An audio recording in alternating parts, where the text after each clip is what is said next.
54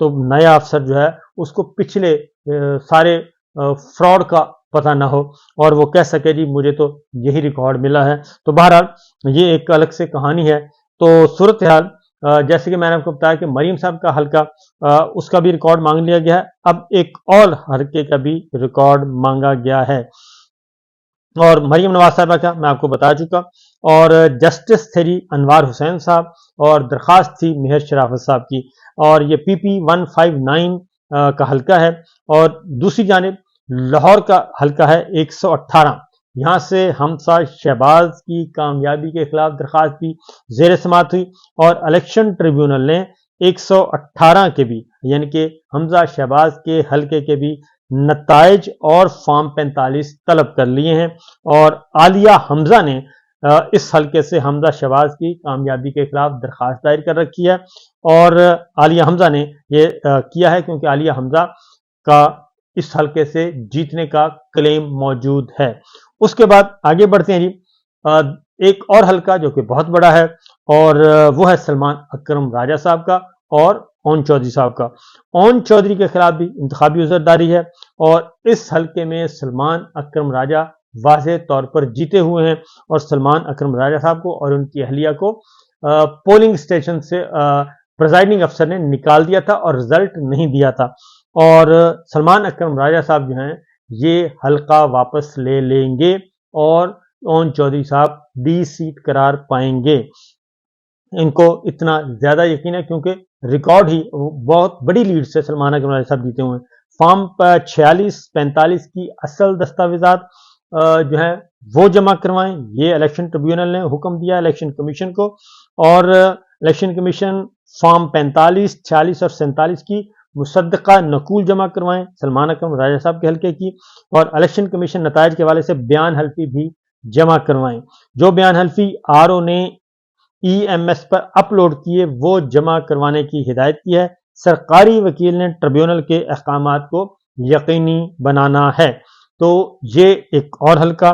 دوسری جانب عبدالعلیم خان صاحب کا حلقہ بھی کھل گیا ہے, اور وہاں پہ اس حلقے میں بھی فارم 45 الیکشن ٹریبیونل نے طلب کر لیے ہیں, اور الیکشن ٹریبیونل نے اوریجنل فارم 45, 46 اور 47 اور بیان حلفی مانگ لیے ہیں, اور جسٹس انوار حسین نے سنی اتحاد کونسل کے علی اعجاز بٹر کی درخواست پر یہ سماعت کی ہے, اور عدالت نے الیکشن کمیشن عبدالعلیم خان سمیت دیگر امیدواروں کو بھی آئندہ سماعت پر اوریجنل فارم 45 اور بیان حلفی جمع کروانے کا حکم دیا ہے. یہ اہم ترین جو حلقے ہیں جی یہ کھل رہے ہیں اور بلکہ کھل چکے ہیں. حمزہ شہباز کا میں آپ کو بتا چکا ہوں, عالیہ حمزہ نے یہ درخواست دائر کی تھی اور یہاں سے بھی مبینہ طور پر عالیہ حمزہ جو ہیں وہ کامیاب ہوئی ہیں, کیونکہ لاہور, راولپنڈی, اسلام آباد, فیصل آباد یہ وہ ڈویژن ہیں جہاں سے گجرانوالہ, سیالکوٹ جہاں پہ پاکستان تحریک انصاف نے کلین سویپ کیا, لیکن 2 نمبر طریقے سے جعلی نتیجے جاری کر کے ان کو دبا دیا گیا تھا. اب آتے ہیں جی اڈیالہ جیل, جہاں پہ ملاقات ہوئی ہے علی امین گنڈاپور کی اور وزیر اعلیٰ خیبر پختونخوا. ان کی ملاقات پہلے ملاقات ہوئی ان کی عسکری حکام سے, اور ان کی ملاقات ہوئی وزیر داخلہ محسن نقوی صاحب سے بھی ملاقاتیں ہو چکی ہیں, ٹیلی فونک رابطہ بھی ہے, اور پھر عسکری حکام سے بھی ان کی ملاقاتیں ہوئیں. ان ملاقاتوں کے بعد یہ ملاقات ہوئی عمران خان صاحب کے ساتھ. ان کی ملاقات عمران خان صاحب سے تقریباً 1.25 گھنٹہ یعنی کہ 70 منٹ تک جاری رہی, اور کل کی ملاقات میں کوئی خلل نہیں ڈالا گیا, اور اس ملاقات کا مقصد جو تھا وہ خالصتاً سیاسی نوعیت کا تھا, اور جو اس وقت کوشش کی جا رہی ہے کیونکہ عمران خان صاحب کا ایک ہی کہنا ہے کہ وہ بات چیت کریں گے تو اسٹیبلشمنٹ کے ساتھ کریں گے, کیونکہ نون لیگ, پیپلز پارٹی, MQM یہ الیکشن چور ہیں, مینڈیٹ چور ہیں, اور یہ بے اختیار ہیں, یہ کٹ پتلیاں ہیں, ان سے بات چیت نہیں ہوگی. تو جو بیک ڈور چینل پہ ایک آفیشیل چینل ہے وہ ہے وزیر اعلیٰ خیبر پختونخوا کا, اور اسی کے ذریعے ہی یہ بات چیت آگے بڑھ رہی ہے. اب کس حد تک بڑھتی ہے اس کا تو اندازہ آنے والے دنوں میں پتہ چلے گا, لیکن وزیر اعلیٰ خیبر پختونخوا سے ملاقات کے بعد عمران خان صاحب اور ان کے جو دیگر قریبی ذرائع ہیں ان سے بھی کچھ چیزوں کا اندازہ ہوا ہے.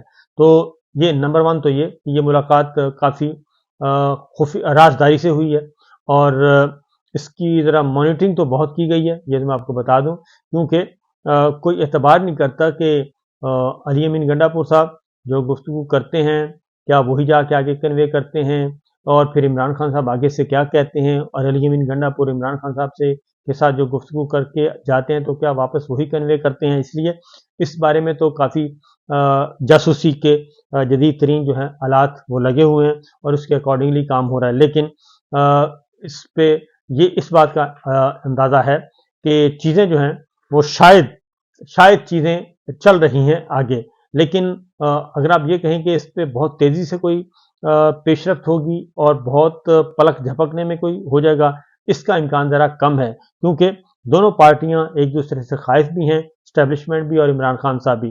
لیکن عمران خان صاحب نے ایک بات ضرور کی ہے، اور وہ یہ کی ہے کہ اگر مجھے اسٹیبلشمنٹ یہ بتا دے کہ اگر میرے پیچھے ہٹنے سے، میرے خاموش رہنے سے اگر تو پاکستان کو فائدہ پہنچتا ہے اور پاکستان کا فائدہ ہے تو مجھے آئیں، مجھے بریف کریں، اور اگر کوئی ایکسٹرنل پریشر ہے ان پہ تو اس کے بارے میں مجھے اعتماد ملے تو ہو سکتا ہے میں خود ہی کہہ دوں کہ جناب ٹھیک ہے آپ ملک چلائیں، میں آرام سے بیٹھتا ہوں. اگر میرے بولنے کی وجہ سے ملک کو نقصان پہنچتا ہے یا میرے سیاست میں حصہ لینے کی وجہ سے ملک کو نقصان پہنچتا ہے، لیکن اگر ایسا نہیں ہے تو پھر پاکستان کی اسٹیبلشمنٹ جو ہے اس سے تگڑا ہونا چاہیے، ڈٹ جانا چاہیے.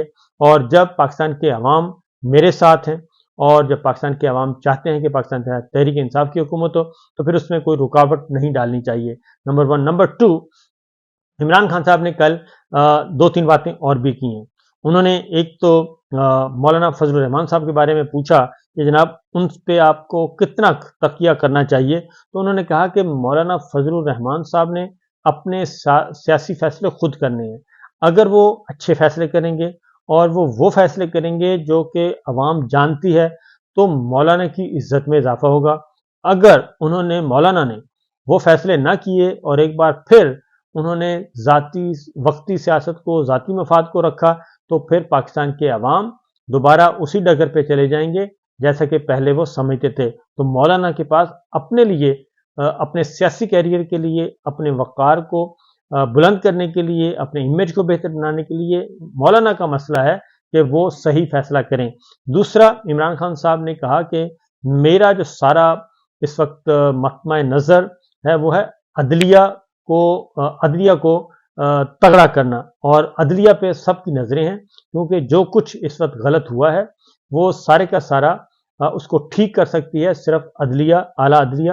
اور اس میں چیف جسٹس قاضی فائز صاحب، انہوں نے کہا کہ ان کی بڑی رسپانسبلٹی ہے کہ وہ اس بارے میں اپنا کردار ادا کریں اور وہ پاکستان کی بہتری کے لیے کریں، نہ کہ عمران خان یا پاکستان تحریک انصاف کے بھلے یا نقصان کا سوچیں. انہوں نے کہا کہ یہ ان کا مسئلہ ہے. تو اس لیے عمران خان صاحب نے کہا کہ رہائی جو ہے وہ میرا ذاتی مسئلہ نہیں ہے، میں اگر چاہوں تو پلک جھپکنے میں باہر آ سکتا ہوں. مجھے صرف 2 بول بولنے ہیں اور میں اگر کمپرومائز کر لوں اور اسٹیبلشمنٹ کی بات مان لوں تو میں اگلے 24 گھنٹے میں باہر آ سکتا ہوں. لیکن اصل مسئلہ یہ ہے کہ میرے باہر آنے یا نہ آنے سے فرق نہیں پڑے گا. اصل ہے کہ پاکستان نے ترقی کیسے کرنی ہے اور پاکستان آگے کیسے بڑھانا ہے. تو پاکستان کو آگے بڑھانے کے لیے ضروری ہے کہ ہم بیرونی مداخلت سے آزاد ہو جائیں اور عوامی مینڈیٹ کے مطابق اور عوامی مفاد اور قومی مفاد کے مطابق فیصلے کریں. اس لیے انہوں نے کہا کہ رہائی میرا مسئلہ نہیں ہے، میں تو صرف پاکستان کے لیے اور پاکستان کے بہتر مستقبل کے لیے اور عوام کی حقیقی آزادی کے لیے جیل میں بیٹھا ہوں، ورنہ تو میں آج ہاں کروں تو یہ کل مجھے چھوڑ دیں گے، لیکن میں ایسا نہیں کروں گا. دوسرا، شیر افضل مروت صاحب کے بارے میں بھی ان سے سوال کیا گیا تو انہوں نے کہا کہ شیر افضل مروت صاحب جو ہیں وہ بڑے ہمارے جاندار، بلکہ انہوں نے کہا کہ بڑی گرم طبیعت کے وہ ہمارے کھلاڑی ہیں. تو اس لیے فی الوقت انہیں ٹھنڈے علاقے میں وہ گئے ہوئے ہیں اور ٹھنڈے علاقے میں جا کے وہ آرام کر رہے ہیں. ان کے لیے آرام کرنا ہی بہتر ہے. اور ابھی شیر افضل مروت جیسے فاسٹ بالر اور آل راؤنڈر کو میدان میں اتارنے کا وقت نہیں آیا. تو یہ عمران خان صاحب نے کل گفتگو کی ہے. تو دیکھیے آگے ہوتا ہے کیا. اجازت دیجیے، اللہ حافظ.